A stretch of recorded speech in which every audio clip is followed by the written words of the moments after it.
Uncle गाड़ी unlock कर देना। अंकल, अरे अंकल गाड़ी अनलॉक कर दो। जी मैम साहब, अभी करता हूँ। सॉरी मैम साहब। चलो मीटिंग के लिए लेट हो रहे हैं। अरे अंकल क्या हुआ, कुछ परेशानी है क्या? मैडम जी परेशानी तो बहुत बड़ी है। वो मैडम जी क्या है ना, मेरे फ़ोन में कुछ ऐसी खराबी आ गई जो समझ में नहीं आ रही है। मैं किसी को भी फ़ोन लगाता हूँ लग जाता है, बस मैं अपने बेटे को फ़ोन लगाता हूँ तो नहीं लगता। मैडम जी दुनिया जहान के फ़ोन आ रहे हैं जा रहे हैं, लेकिन बस एक मेरा बेटा ही है ना, उसका फ़ोन मेरे पास आ रहा है ना मैं उसको फ़ोन कर पा रहा हूँ। अब समझ में नहीं आ रहा ऐसा क्या हो सकता है। शायद मेरे फ़ोन में खराबी है या उसके, कुछ समझ में नहीं आ रहा। अरे अंकल ये कैसे हो सकता है कि आप दुनिया जहान में किसी को भी कॉल कर लो और अपने बेटे को लगाओ तो उसका फोन लगे ही ना? ये तो पॉसिबल ही नहीं है ना। मैडम जी मैं आपको क्या बताऊं, पिछले 4 साल से मैं परेशान हूँ। अपने बेटे को फ़ोन कर रहा हूँ लेकिन फ़ोन नहीं लग रहा है, उससे मेरी बात नहीं हो पा रही है। तो अंकल मुझे लगता है आपका फोन खराब है, आप फोन चेंज करके देखो ना। नहीं मैडम जी ऐसी कोई बात नहीं है। मैंने 2-3 फ़ोन खरीदे, मुझे शक था कि शायद मेरा फ़ोन खराब हो चुका है और फ़ोन बदल कर देखा, लेकिन किसी भी फ़ोन से मेरे बेटे से बात नहीं हुई। अब ये समझ में नहीं आ रहा है कि खराबी उसके फ़ोन में है या मेरे फ़ोन में। अंकल कैसी बात कर रहे हो आप? सुबह सुबह लाओ दो मेरे को फोन, मैं ट्राई करती हूँ कैसे नहीं लग रहा आपके बेटे को फोन। क्या नाम से सेव है आपके बेटे का नंबर? राहुल, राहुल के नाम। राहुल।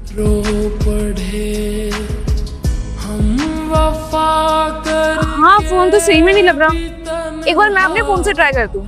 हाँ मैडम जी आप अपने फ़ोन से ट्राई कर लीजिए, हो सकता है लग जाए।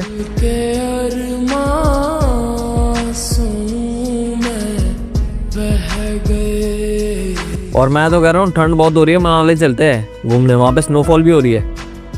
एक सेकेंड। हेलो, क्या हुआ मैडम, लगा फ़ोन? हाँ नहीं अंकल आप सही कह रहे हो, कुछ ना कुछ तो दिक्कत आ रही है जिसकी वजह से मेरे फोन से भी उसको कॉल नहीं लग रहा। हाँ मैडम जी आप कोशिश कीजिए फ़ोन ठीक हो जाए, मेरे बेटे से मेरी बात हो जाए। वो क्या है ना 4 साल से मैं तरस रहा हूँ अपने बेटे से बात करने के लिए। मैडम जी यह लाडला बेटा है, मैं जो नौकरी से कमा रहा हूँ ना उसी पे खर्च करता हूँ। मैंने उसकी खुशियों का हर तरह से ख्याल रखा, जो मांगता था देता था। वो दूसरे शहर में बड़े कॉलेज में पढ़ना चाहता था। मैडम जी मैंने हैसियत से बढ़ के अपने बेटे के लिए सब कुछ किया, जो कुछ जमा पूंजी थी सब उसकी पाई पर लगा दी, लेकिन ऐसा हुआ क्या है कि मेरा बेटा मुझसे बात नहीं कर रहा है या मैं उससे बात नहीं कर पा रहा हूँ। और मैडम जी राहुल की माँ भी खुद बीमार है और वो भी अपने बेटे को बहुत याद करती है, उससे मिलना चाहती है, तरफ नहीं है उससे बात करने के लिए। लेकिन मैं राहुल को बताना चाहता हूँ कि उसकी माँ की तबीयत खराब है, कम से कम मिल तो ले आकर, लेकिन उस तक मैं अपना संदेशा कैसे पहुँचाऊँ, कैसे बात करूँ, कुछ समझ में नहीं आ रहा है। मैं एक काम करती हूँ, अंदर नितेश बैठे हैं, मैं एक बार उनको आपका फोन चेक करवाती हूँ। उनको ना फोन की अच्छी खासी नॉलेज है, तो हो सकता है कोई सेटिंग छिड़ गई हो जिसकी वजह से फोन ना लग रहा हो। मैं एक बार उनको दिखा के आती हूँ, आप मेरे को 10 मिनट दो। हाँ मैडम जी आप कोशिश कीजिए कि जल्दी से मेरा फ़ोन ठीक हो जाए और मैं बेटे से बात कर सकूँ। वो क्या है ना जी, बाप का दिल है ना, तो घबरा रहा है कि कोई अनहोनी ना हो गई हो, मेरा बेटा ठीक हो। अगर मेरे से बात हो जाएगी ना तो तसल्ली हो जाएगी और ये ढंग की खुशी मिल जाएगी मुझे। इसलिए कोशिश कीजिए जल्दी से मेरा फ़ोन ठीक हो जाए। हाँ अंकल मैं 10 मिनट में आती हूँ।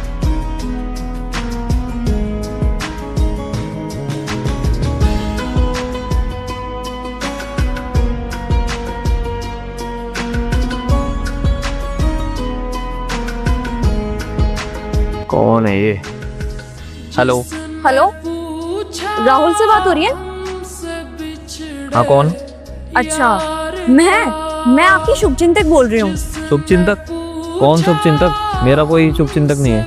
आप मेरी चिंता मत करो, मैं आपको ना कुछ बताने के लिए कॉल कर रही थी। एक्चुअली क्या ना आपके पापा है, वो हमारे यहाँ पे ड्राइवर का काम करते हैं। अनिल जी? हाँ मेरे ही पापा हैं। क्यों, क्या हुआ? अभी मेरी उनसे बात हुई है आपके बारे में। पता है क्या बोल रहे थे कि उनका फोन खराब हो चुका है। अब उनको कौन बताया कि उनका फोन नहीं, एक्चुअल में तो उनका बेटा खराब है। अरे नहीं मैं आपको कोई टोन वगैरह नहीं मारती, मैं एक्चुअली बात बता। वो क्या है ना, उनको लगता है कि उनका फोन खराब हो चुका है, 2-4 फोन भी चेंज कर चुके हैं, लेकिन वो अपने बेटे को ही कॉल नहीं कर पाते। बहुत ज्यादा परेशान चल रहे हैं। और हाँ तुम्हें वो भी बताने वाली थी मैं, इतने ज्यादा परेशान चल रहे हैं, कह रहे थे कि तुम्हारी माँ भी बहुत ज्यादा बीमार चल रही है, वो चाहते हैं कि एक बार राहुल से बात हो जाए, तुम्हारी माँ बहुत ज्यादा तड़प रही है। लेकिन तुम्हें क्या फर्क पड़ता है? जैसे मुझे कोई फर्क नहीं पड़ता। वो एक्चुअली क्या बात है ना, अभी थोड़े दिन पहले मेरी भी बहुत ज्यादा तबीयत खराब थी, तो मेरे मम्मी पापा भी मेरे को बहुत ज्यादा डांट रहे थे। मेरे को उनकी कोई भी सिंपैथी तो चाहिए नहीं, फिर भी मेरे पापा मम्मी बोल रहे थे कि बेटा माँ बाप के लिए बच्चे तो बहुत सारे होते हैं, लेकिन बच्चों के लिए माँ बाप सिर्फ एक ही होते हैं। अब उनको कौन समझाए, मुझे उनसे कोई भी फर्क नहीं पड़ता। हाँ, उन्होंने भी मेरी तबीयत खराब हुई थी तब बहुत ज्यादा मेरे लिए किया था, अपना खाना पीना छोड़ करके मेरा केयर किया था, मेरा ख्याल रखा था, पर मुझे इससे कोई भी फर्क नहीं पड़ता। मेरी पढ़ाई के उन्होंने बहुत सारे पैसे खर्च करे, लेकिन फिर भी ना मुझे इनसे कोई फर्क नहीं पड़ता, क्योंकि मैंने थोड़ी कहा था यार उनको कि मेरी पढ़ाई के लिए, मेरी दवाई के लिए मेरी केयर करो या कुछ करो, है ना? सही बात है ना? तो इसीलिए तुम भी ना अपने पापा की चिंता बिल्कुल मत करना, क्योंकि उनको तो हम संभाल लेंगे। लेकिन हाँ, अपना ध्यान रखना, क्योंकि तुम्हारा बुढ़ापा भी जल्दी आएगा, और जब तुमने अपने माँ बाप के साथ सेम किया है तो तुम्हारे साथ भी सेम ही होगा। और हाँ, तुम्हारे पापा के लिए तो हम हैं, लेकिन तुम्हारे लिए उस टाइम कोई भी नहीं होगा। वैसे मैं अभी एक काम करूंगी, तुम्हारे पापा को ना मैं सच्चाई बता दूंगी। उस टाइम तो मैंने कुछ सच्चाई बताई नहीं, मुझे लगा उनको बहुत ज्यादा दुख होगा, पर मुझे ऐसा लगता है उनको सच्चाई का पता लगना चाहिए। उनको भी तो पता लगे कि उनका फोन नहीं, उनका पेटा खराब है, और मुझे पता है उनको बहुत ज्यादा दुख होगा। हो सकता है कि वो काफी टाइम तक जॉब करने आए भी ना, पर कोई बात नहीं, हम उनकी केयर कर लेंगे। ठीक है, तुम्हें उनकी केयर करने की कोई जरूरत नहीं है। चलो मैं फोन रखती हूँ, मेरे पास फालतू का टाइम नहीं है और भी खर्च करने के लिए, मेरे पास 36 काम पड़े हैं। Hello hello hello.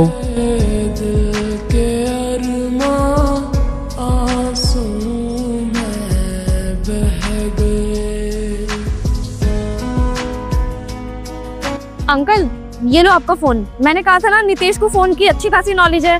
वो क्या है ना, आपके फोन में सेटिंग गलत चढ़ गई थी, जिसकी वजह से आपके बेटे को फोन ही नहीं लगता था। मतलब मेरा फोन ठीक हो गया, मैं अपने बेटे से बात कर पाऊंगा? अरे अंकल, अपने बेटे को क्या, आप दुनिया जान में किसी को भी कॉल मिलाओगे सबको कॉल लग जाएगी। मेम साहब, मैं आपका कैसे शुक्रिया अदा करूं? अरे मेम साहब, ये तो मेरे बेटे का अपना फोन आ गया, ये तो चमत्कार हो गया। ऐसा आपने कौन सा जादू कर दिया? अरे अंकल, आप मेरा थैंक यू बाद में करना, आप अपने बेटे से बात करो ना। 4 साल बाद आप अपने बेटे से बात करने वाले हो। एक काम करो, आप चाबी मेरे को दो, मीटिंग मैं अटेंड कर लूंगी। जी मेम साहब, बहुत बहुत धन्यवाद।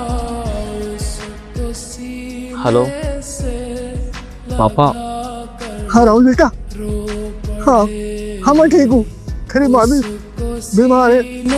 से लगा कर रो पड़े, हम वफा करके भी तन्हा रह गए, दिल के अरमां में बह गए।